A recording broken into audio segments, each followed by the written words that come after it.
Perdre du poids, énormément de personnes y arrivent, au moins une fois. Le vrai défi, ce n'est pas d'atteindre son objectif, c'est de ne jamais le reprendre après. Les études sur le sujet sont unanimes. La majorité des personnes qui perdent du poids en reprennent une bonne partie, voire la totalité, dans les 2 à 3 années qui suivent. Ce n'est pas une fatalité, mais c'est une phase qui se prépare et qui demande une approche complètement différente de la phase de perte. Dans cette vidéo, tu vas comprendre pourquoi le poids revient si souvent et surtout quelles habitudes concrètes mettre en place pour que ta perte de poids devienne enfin permanente. Si tu as suivi nos vidéos précédentes sur les erreurs à éviter et les astuces pour accélérer les résultats, cette vidéo est la suite logique, celle qui te permet de garder ces résultats sur le long terme. Pourquoi on reprend le poids perdu ?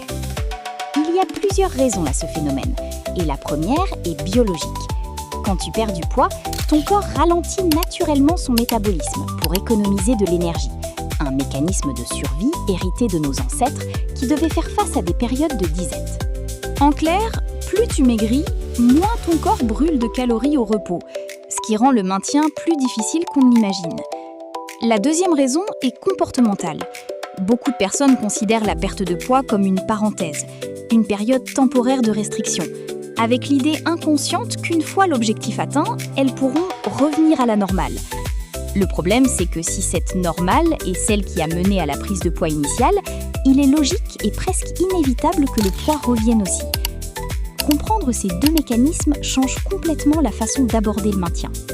Ce n'est pas un contrôle qui s'arrête, c'est une nouvelle version de tes habitudes qui s'installe durablement. Le piège de la phase restriction totale. Beaucoup de régimes fonctionnent sur une restriction intense pendant plusieurs semaines ou mois.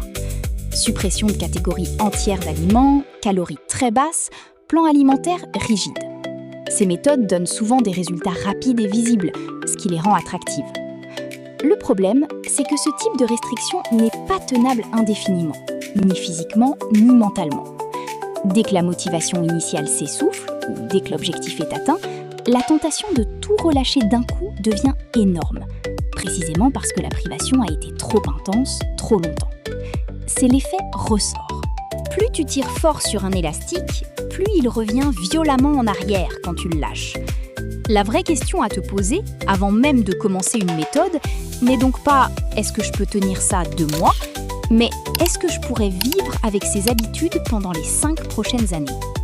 Si la réponse est non, la méthode n'est probablement pas la bonne, même si elle fonctionne à court terme. La transition en douceur vers le maintien. Une des plus grandes erreurs consiste à passer brutalement d'un régime strict à une alimentation totalement libre le jour où l'objectif de poids est atteint. Ce changement soudain déstabilise à la fois le corps et les habitudes, et c'est souvent à ce moment précis que la reprise de poids commence. À la place, prévois une phase de transition de plusieurs semaines, pendant laquelle tu augmentes très progressivement tes apports caloriques, tout en gardant les bonnes habitudes installées pendant la perte de poids. Les protéines à chaque repas, les légumes en quantité, l'activité physique régulière. L'idée est de trouver le nouveau point d'équilibre calorique qui permet de maintenir ton poids sans revenir brutalement aux anciennes habitudes qui avaient mené à la prise de poids initiale. Cette phase de transition demande de la patience. Mais c'est probablement l'étape la plus sous-estimée de tout le processus, alors qu'elle est déterminante pour la réussite à long terme. Recalculer ses besoins caloriques. Ton corps à ton nouveau poids n'a plus les mêmes besoins caloriques qu'avant de commencer ta perte de poids. Un corps plus léger demande généralement moins d'énergie pour fonctionner, simplement parce qu'il y a moins de masse corporelle à entretenir. Continuer à manger exactement comme pendant la phase de perte de poids peut donc, avec le temps, entraîner une légère reprise si les apports ne sont plus adaptés à tes nouveaux besoins. À l'inverse, revenir brutalement à tes anciennes habitudes alimentaires d'avant le régime, sans ajustement, dépasse souvent largement tes nouveaux besoins. L'idée n'est pas de compter éternellement chaque calorie, mais d'avoir une estimation approximative de tes besoins à ton nouveau poids et d'ajuster progressivement tes portions autour de ce repère, en observant comment ton corps réagit sur plusieurs semaines. Continuez à te peser, mais différemment. Pendant la perte de poids, la balance sert à suivre la progression vers un objectif. Pendant le maintien, son rôle change. Elle devient un outil de détection précoce, pas un objectif en soi. Continue à te peser régulièrement, une fois par semaine par exemple, mais avec un objectif différent. Repérer rapidement une tendance à la hausse avant qu'elle ne devienne un vrai problème. Une reprise de 1 kg, repérée tôt, se corrige facilement en quelques jours d'ajustement. Une reprise de 5 ou 6 kg, repérée après plusieurs mois d'inattention, demande de repartir presque de zéro. Fixe-toi une marge de tolérance raisonnable, par exemple 2 kg au-dessus de ton poids de maintien. Tant que tu restes dans cette marge, tu continues normalement. Si tu la dépasses, c'est le signal pour resserrer légèrement tes habitudes pendant quelques semaines, avant que l'écart ne s'aggrave. Garder le sport, mais changer son rôle. Pendant la perte de poids, l'activité physique sert souvent principalement à augmenter la dépense calorique. Pendant le maintien, son rôle devient différent et tout aussi important. Préserver la masse musculaire, qui elle-même soutient ton métabolisme, et t'aider à gérer le stress et l'appétit sur le long terme. Ne considère jamais le sport comme une punition ou une corvée à subir, uniquement pour compenser les excès. Cherche plutôt une activité que tu apprécies réellement, que ce soit la musculation, la marche rapide, la natation ou la danse, car c'est cette dimension de plaisir qui déterminera si tu la maintiens sur des années, et pas seulement sur quelques mois. Surveillez les signaux d'alerte.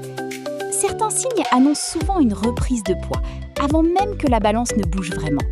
Les vêtements qui commencent à serrer légèrement, l'envie plus fréquente de grignoter le soir, le sport qui devient occasionnel plutôt que régulier, ou encore un retour progressif au plat industriel par manque de temps. Aucun de ces signes pris isolément n'est grave, mais leur accumulation sur plusieurs semaines est souvent le vrai signal d'alarme, bien avant que le poids sur la balance ne le confirme. Apprends à reconnaître ces signaux chez toi et considère-les comme des rappels à agir, pas comme des échecs. La règle des 80-20 sur le long terme. Une des clés les plus efficaces pour maintenir un poids stable sur des années est simple à énoncer, même si elle demande de la discipline pour être appliquée. Environ 80% du temps, une alimentation équilibrée et nourrissante, et 20% du temps, de la flexibilité, pour les repas de fête, les sorties, les plaisirs occasionnels, sans culpabilité. Cette proportion permet de vivre normalement, de profiter des occasions sociales, tout en gardant une base suffisamment solide pour ne pas dériver progressivement vers les anciennes habitudes. C'est cet équilibre, bien plus qu'une discipline parfaite et inflexible, qui explique pourquoi certaines personnes maintiennent leur poids sur des années entières, alors que d'autres, malgré une volonté de faire pendant leur régime, finissent par tout reprendre. En résumé, ne jamais reprendre le poids perdu ne dépend pas d'une volonté surhumaine, mais d'une approche différente, une fois l'objectif atteint.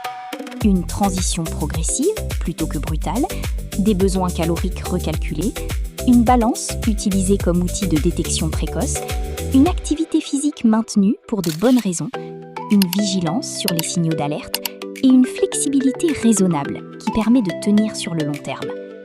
La perte de poids est une étape. Le maintien est un mode de vie. C'est en acceptant cette différence, dès le départ, que tu mets toutes les chances de ton côté pour que tes efforts deviennent enfin durables. Si cette vidéo t'a été utile, laisse un j'aime, abonne-toi à la chaîne Former Santé et active la cloche pour recevoir nos prochaines vidéos consacrées à la nutrition, à la perte de poids et au bien-être. Merci d'avoir regardé cette vidéo et à très bientôt sur Former Santé.